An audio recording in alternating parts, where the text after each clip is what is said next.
You need to go on live stream with the Critical Drinker. People keep saying this. I have no idea if he even watches me or even knows who the fuck I am. I don't know how to get his attention. Actually, there is one way I could get his attention, but he'd hate it. He's a writer, isn't he? He produces books on Amazon. I could do a dramatic reading, one of his books right now, and piss him off as I murder his prose with my raspy voice. Hang on. Does anyone have the name of Critical... Come on. Help me out. Because you can do previews, can't you, on Amazon? Post, what's the name of his story? He does, like, spy thrillers, doesn't he? And, yeah. Yeah, let's see if I can find it. Critical Drinkers Books. This is it, isn't it? Ryan Drake. Is this? There's the Critical Drinker. Yeah, I think I found him on his books. Supporting the cricking. Yeah, here we go. Can you not have a look inside? How much can I read?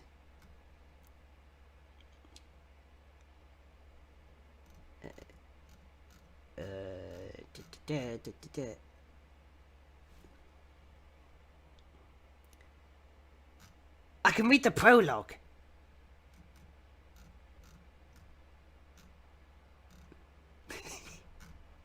I can read the first chapter.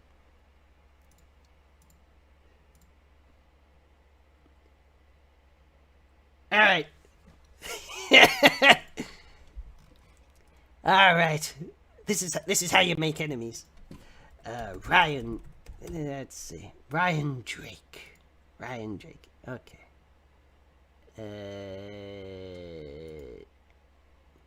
So, yeah, this is the Critical Drinker's work, isn't it?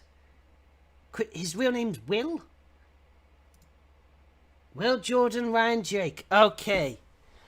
Well, Mr. Critical Drinker, you may not know who the fuck I am. People have been pestering us for a collaboration. And I doubt it will happen. So in some ways this will be our collaboration.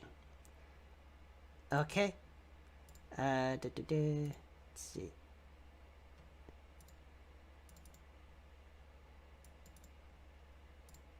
Here we go. Let's just spread. There we go.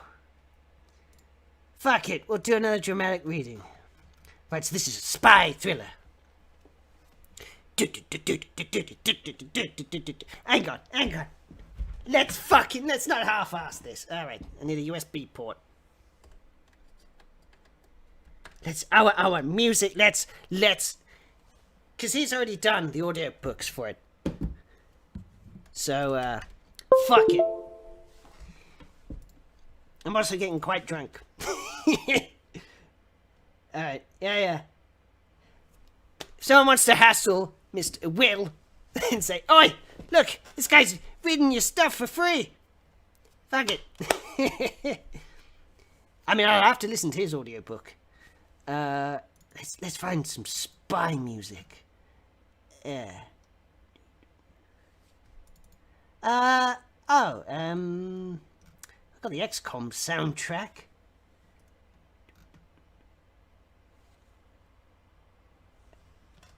Yeah.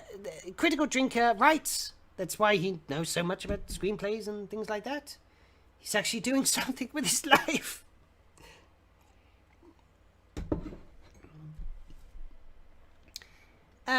Okay, so yeah, I've got access to the free version of his thing.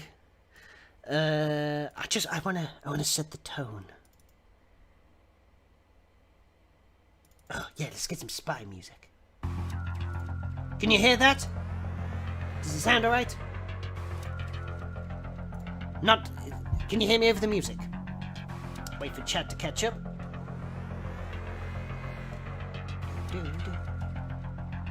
How's the music?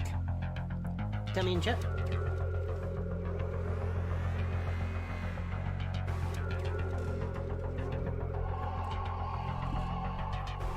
This one's for you. Will? Because everyone keeps saying, you need to collaborate, you do. Well, fuck it. If you can't get Muhammad to the mountain, bring the mountain to Muhammad. So yeah, this is an unofficial collaboration. I will do a dramatic reading of the Critical Drinkers spy thriller. Can you hear the music okay? Sounds good? Yeah? Can you hear the music? Lower the music a bit. Okay. Sounds alright. Volume level's good. Okay, everyone's saying good. Alright. Here we go. This is redemption. What does the blurb say? Yeah, so for those of you just joining, we're doing an impromptu dramatic reading of Critical Drinker's work. I think this is his first book, Redemption. It's a Ryan Drake novels, which are, I guess the name of his special ops secret agent guy. Oh god, I think I'm too sober for this. What does the blurb say? Here we go. Everyone has secrets, but some can get you killed. Will Jordan, Redemption.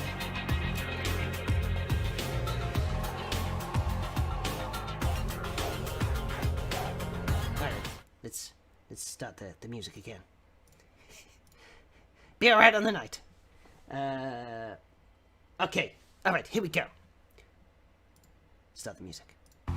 Prologue. Iraq. 13th of May, 2007. This is how it ends. Lying there, with one hand loosely pressed against the bullet wound in his stomach, he was alone.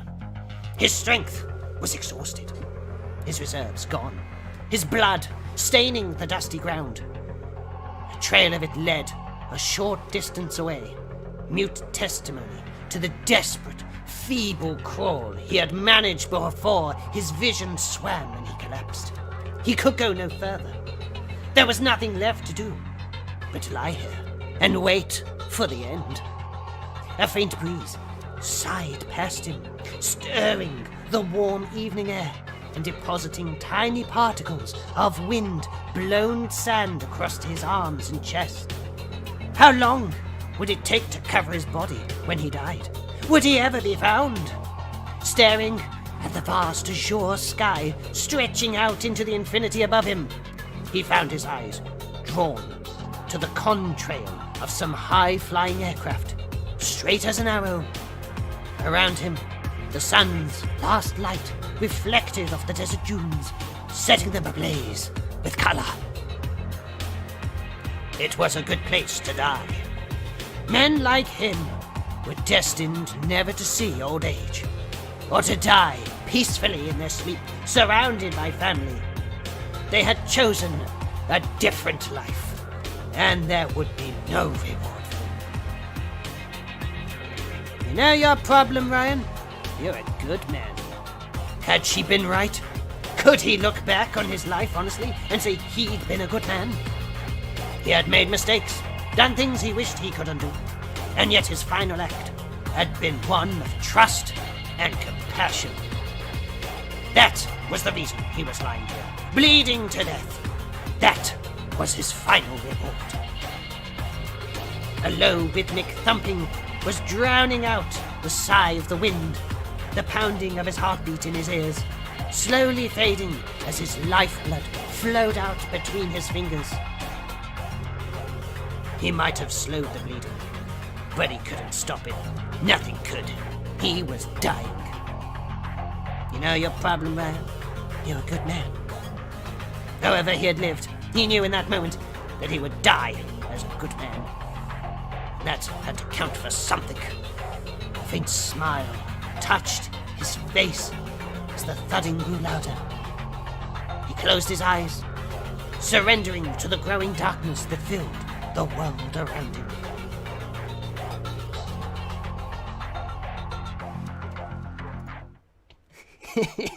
Wow, what a prologue. A bullet wound, yes. Is he going to fuck the bullet? No, this isn't a Chuck Tingle story. Pounded in the butt by my own bullet.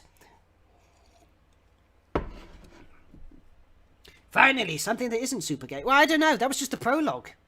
I mean, that person he was talking to was a trans man. Maybe there might be some homosexual sex. We don't know. That's just the prologue.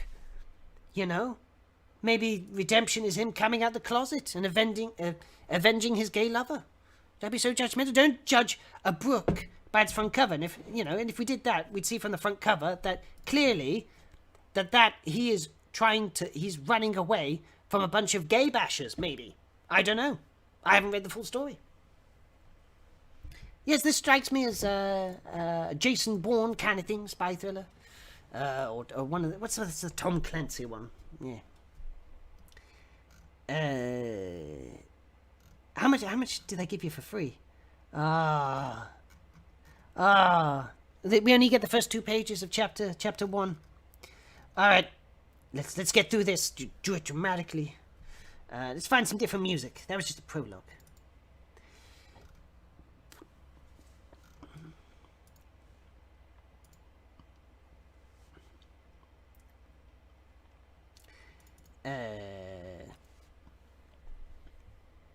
Hello, critical drinker. People who are saying we should collaborate.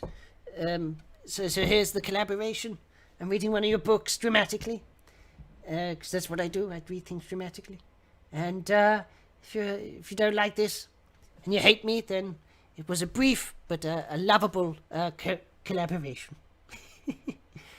All right. So next bit takes place in Iraq, I think. Does it take place in Iraq? Yeah, it does. Part 1, Liberation. And it starts with a Sun Tzu quote. Let's do my, how do I do a Sun Tzu voice? Confront them with annihilation, and they will then survive. Plunge them into a deadly situation, and they will then live. When people fall into danger, they are then able to strive for victory. The best Chinese accent I could do. Well, that's me, band. It's equivalent of verbal blackface. Right. Where were we? Yes. Here we go. Iraq. 7 days earlier. Mosul, Iraq. I'm probably saying that wrong. Come on! Get out of the way! Nasser al-Alawi growled, honking his horn in frustration. His efforts did nothing to hurry along the rusty, dilapidated white saloon in front of him, its rattling exhaust spewing grey exhaust fumes as the driver revved the engine. Like Alawi, he was trying in vain to fight through the narrow streets and thronging crowds. They were approaching one of the many open-air markets that dotted the city, and traffic was always heavy there. Ancient stone buildings, festooned with satellite dishes and drying laundry, leaned precariously inward, as if they might collapse at any moment. Alawi leaned back in his seat and ran his forearm across his brow. He was hot and uncomfortable, his open shirt already damp with sweat. The van's air conditioner hadn't worked in years, and rolling down the windows meant allowing in the relentless wind-blown sand. The fumes of other cars struggling to run on cheap gasoline, the reek of animal shit, and countless other unsavory odors. He was a builder and electrician by trade, a source of great pride for both him and his family most of his adult life. A skilled job, a trade to be proud of. Now, there was even greater demand for his services, both in Mosul and many of the surrounding towns. Everything that had been bombed and destroyed in the chaos of the invasion had to be painstakingly rebuilt. A man like him could make a fortune in just a few years, enough to provide for his wife and for his 2 young sons until they become men and follow in his footsteps. Enough to live in comfort, enough to escape the grinding poverty that his peers endured. If only he could get where he needed to be. He honked his horn again, and at last a gap began to open up. The beaten-up white saloon started to trundle forward, exhausted. Hang on. The whiskey's kicking in, folks. The beaten-up white saloon started to trundle forwards, exhaust rattling. He stepped on the accelerator as well, eager to keep the momentum going. Relieved to be on the move again, he reached for the pack of cigarettes lying on the passenger's seat, tapped one out, and held it to his lips as he fished his lighter out of his pocket. Maybe today wouldn't be so bad after all, he thought, as he clicked the lighter. The sudden flash of light up ahead was so unexpected that he didn't even have time to react. The cigarette fell from his mouth as the white car in front disappeared, consumed along with everything else by an expanding wall of orange flame that rushed forward to meet him. Central Intelligence Agency Ops, Field Center, Baghdad, Iraq. Oh, God, it needs... Hang on. There we go. Oh, no, I've lost my page.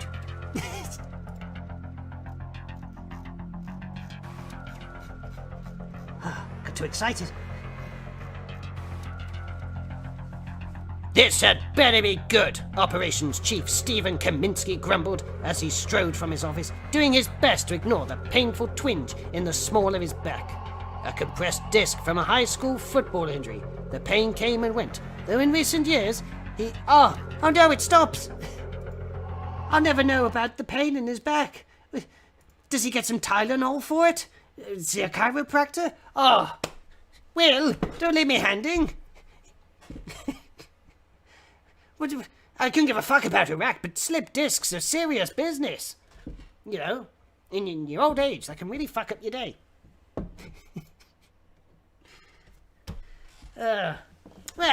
What an opening. Someone dying in a suicide bombing.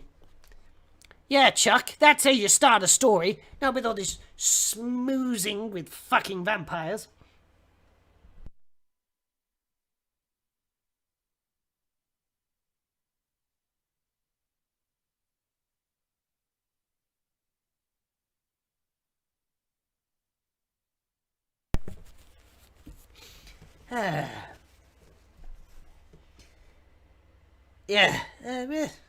That was interesting. I never saw stuff. A lot of establishing stuff, a lot of detail. There we go. There's your collaboration.